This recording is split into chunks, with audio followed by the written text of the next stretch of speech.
shirt. It's the Sluices here, back with another video. Today I am in a gold bearing stream with my pan, my shovel, and I'm going to do a bit of prospecting and show you guys some of the best ways to locate a good gold bearing spot. Now, without further ado, let's get into it. Okay, so we're in this stretch of river here. I know this contains gold. We've been here in the past.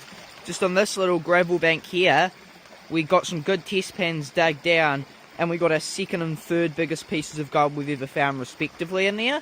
So I know there is gold in this stream, in reasonable quantities too. So what we're going to do is we need to locate another deposit. So you come to a stream with your shovel and your pan. The first thing you're going to do is look where the river flows. So you see here the river. I'm going to skip this part of the stream just because pretty much from here down to about where my shovel and pan are have already been mined by us. So I'm going to skip that area because I know there's not much chance for gold. We'll come up to here. So the first thing we're going to do is look how the river comes. So it comes around this corner, bends round and straightens out here. So what you're looking for when gold is a low pressure zone where gold's going to deposit.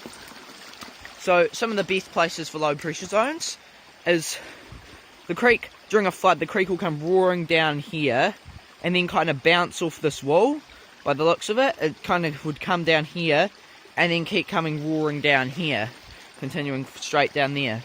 This side here, this is quite a nice inside bend.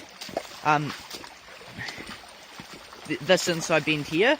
So there's definitely, maybe not so much in this part, because if you think about it, the creek kind of curves and bounces into that wall, and then it comes straight roaring down here. So not much material is going to get washed up on this part of the bank here. So that part of the bank's kind of most likely not going to contain gold. This part, on the other hand, definitely has some potential. So another factor to look for is mixture of rocks. Now, here, this is all one type of rock. There's not, normally when it's just one type of rock, whether it's medium or small, so not in terms of geology type, in terms of just size of rock, it's not going to be a very good spot. You then come up to here, and it's a lot more of a mixture of rocks. Big rocks, medium rocks, small rocks, gravels, and sand. So you know that has potential. So definitely try out there. That's spot one. So that's the first thing to look for. Look spots where the creek gravel's going to get washed up in a low pressure zone.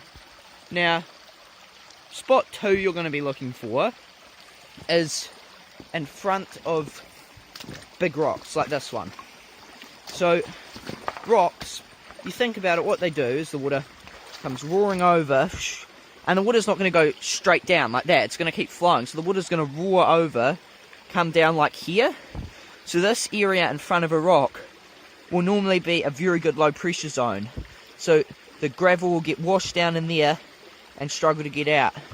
So this is definitely a potential spot. Although I do know I have test pan in here. It's a good result in the past. So this stuff is just going to contain flood gold. So those are two big indicators. You want inside bends. Now, a common thing people do with inside bends is often an inside bend's gravel bank will, let's say, be this height. Substantial amount above the water flow. Now, that high up, even though, yeah, it might be a really good low pressure zone, gold is heavy. It'll be the last thing to settle out of the river. And gold's not going to be up at the top of the flow. It's going to be ambling along. So it's very unlikely gold is going to wash up on these high banks up here. So you don't want to be going on an inside bend that's too high above the creek level, or else there isn't any chance of gold. So yeah, ideally, in most creeks, it's pretty basic.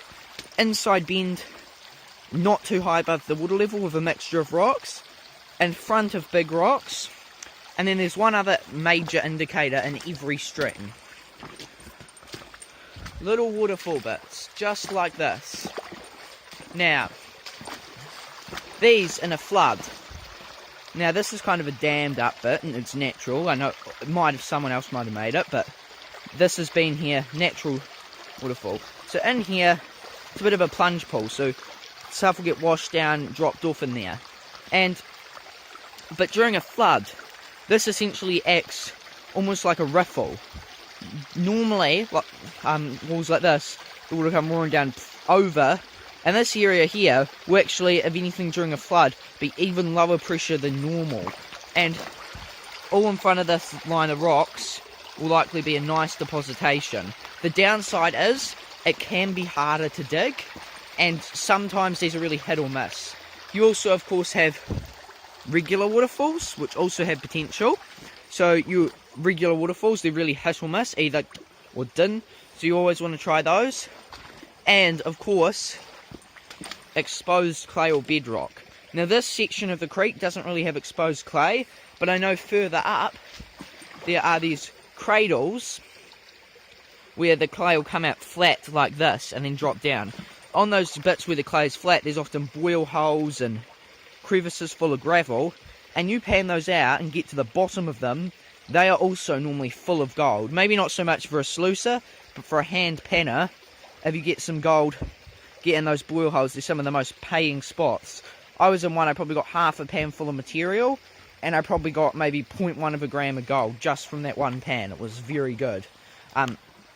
But, of course, they are harder to dig out and there's limited material. But yeah, those are the main easy indicators to look for.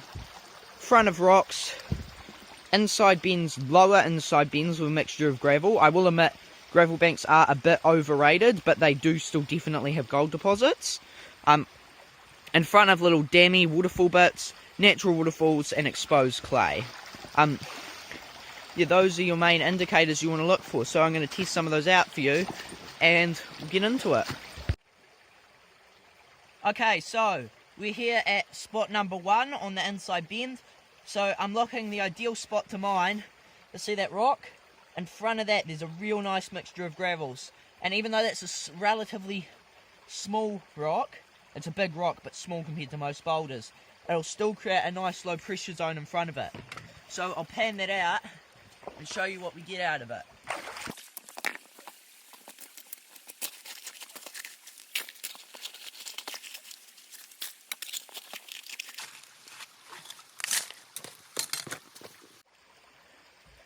So there's a nice pan full of gravel. It was relatively loose digging, so I have a feeling that may have been mined recently, but you never know. It looks like a really good spot. So I'll pan that out and see what we get.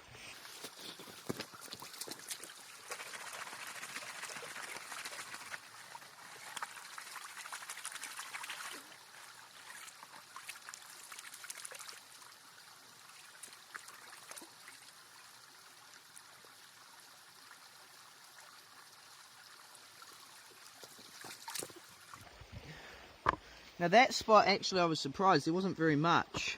Where is it? There's a couple wee colours up there, see those 4 or 5 little flakes there?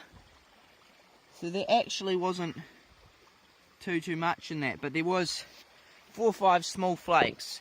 So, you know, and there does have gold, but it's relatively small. Yeah, it's relatively small and not in the greatest quantities.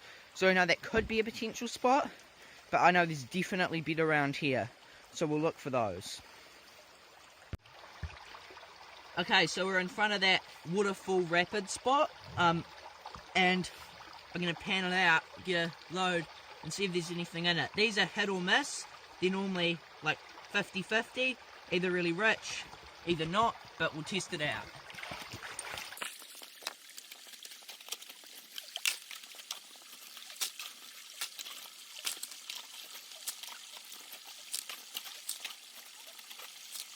Okay, so that spot, nice and good, got a pan full, but one of the indicators that might make me think there's not too much gold here is the rock distribution.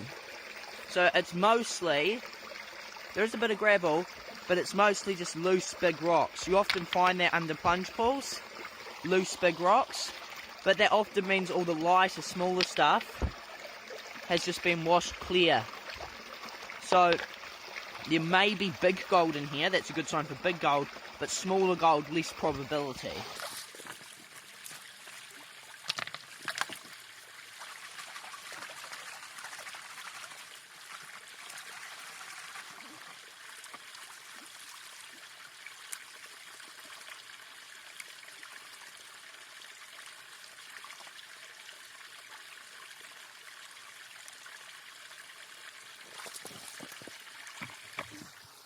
Now that was a lot better.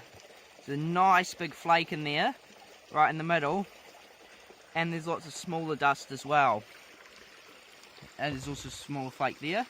So big flake, small piece, and a lot of dust.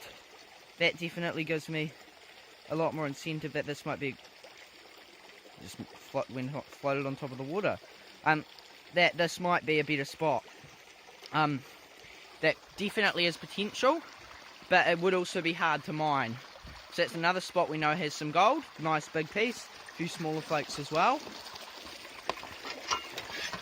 But there's definitely still better spots here. So this little spot draws to my attention. So another thing, moss. Moss on rocks, that acts as kind of gold can get stuck in it, get caught around it. So these mossy rock deposits can have a lot of gold caught in them. The downside is mossy rocks are normally mossy because they're moist, and they normally wouldn't get moved around a lot for the moss to grow.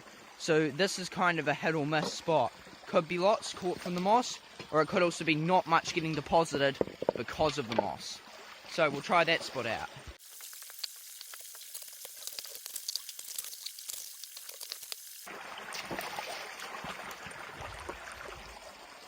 Now, this is a good sign as well that it might not be good.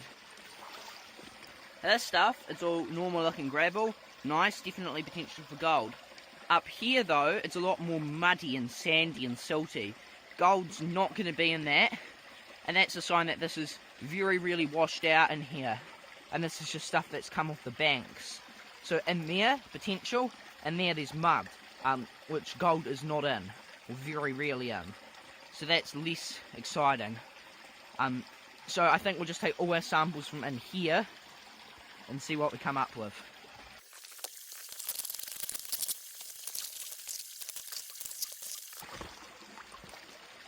There's our pan full of material. It's getting quite hard to dig in there. There's a few big rocks, so I'd have to move those to get further. But this is still easily sufficient for a nice, fair test pan. Also, another thing on test panning, don't always trust it. You should. It's a great guideline. But we've had a spot. We did a test pan. It's a complete fluke. A picker right off the bat. We went mental and we dug, did like 4 buckets. Almost nothing in them. And it turned out there was just a lucky picker that randomly floated in. It had no friends. And in other situations, we've had a test pan, nothing. Oh, come back later that day, go, oh, I might as well give it another shot. And it was a really rich test pan, and we just happened to not get very good material. 90% of the time, they're a great thing to go off, but they can't always speak for themselves. Sometimes they are a little bit inaccurate. As gold's random, it might be a ton there and a ton there, even in spots where it's generally good. So definitely trust them, use them to locate good spots, or where the gold is in the hole. But sometimes they can be a little bit off. So normally do 2 or 3 in a spot if you're not sure, and that'll give you a better reading rather than just 1. Yeah. But anyway, let's pan this out.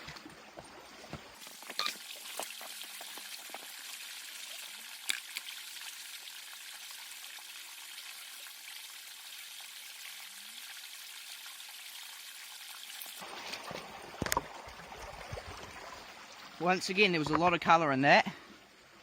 All up through there.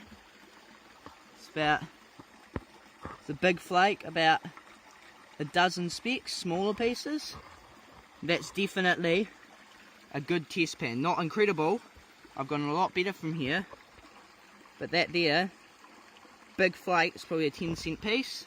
And a bunch of smaller specks.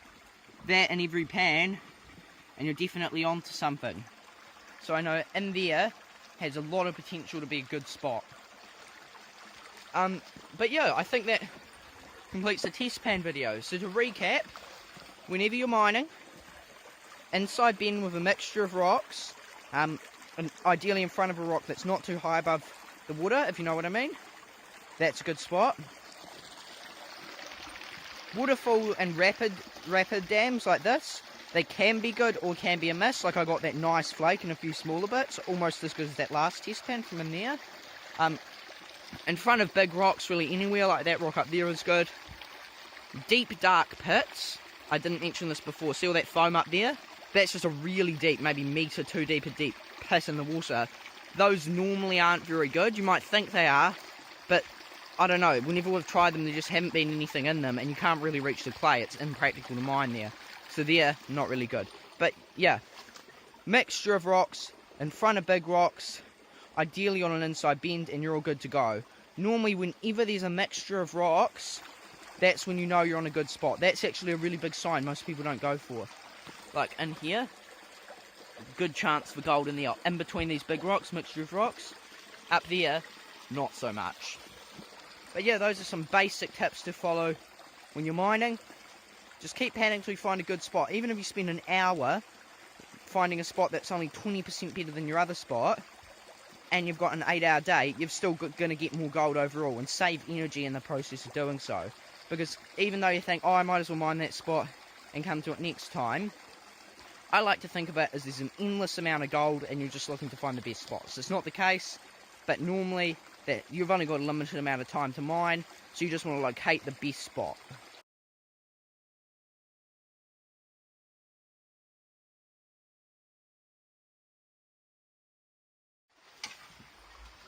Okay, so this is a great example of why test pan on those spots. So this spot here, it's kind of skeptical. It's at the very, very start of an inside bend, right? Barely even part of the inside bend in here. In front of some big rocks. I've just got 3 of the best test pans I've ever got. So I'll just pan it out live, and I'll show you the stuff. Get in. So this is going to be a big test pan. Classify. I'm going to take a bit from all of them, but just to show you how good this spot is and why there's always a better spot.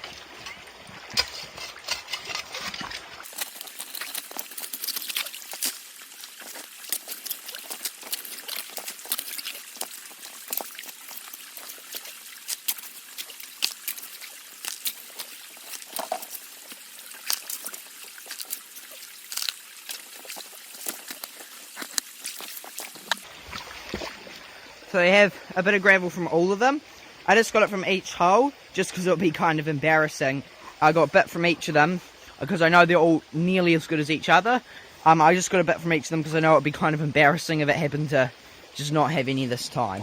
I'm confident it's not, but just in case, maybe that overburden stuff fell in or something.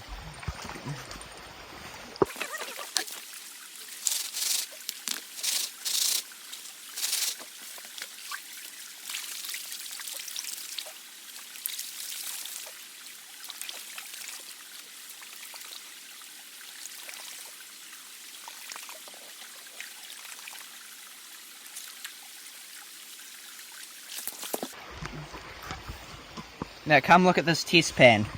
Why you should always look for a better spot. This is similar to the cleanouts, the 10 bucket cleanouts we were getting when we were beginners.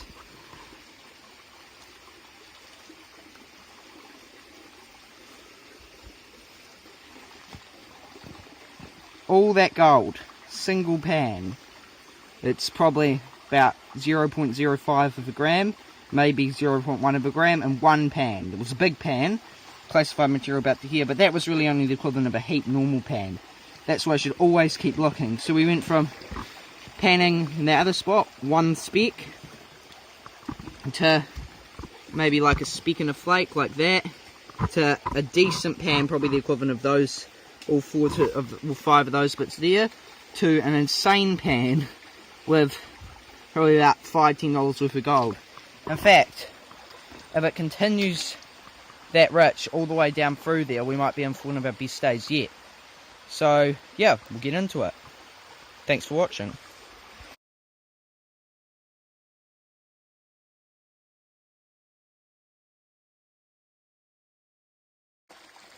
But yeah guys, that concludes the video. Hope you enjoyed. Thanks for watching. If you want to see more, make sure to leave a like and subscribe. And I hope to see you next time.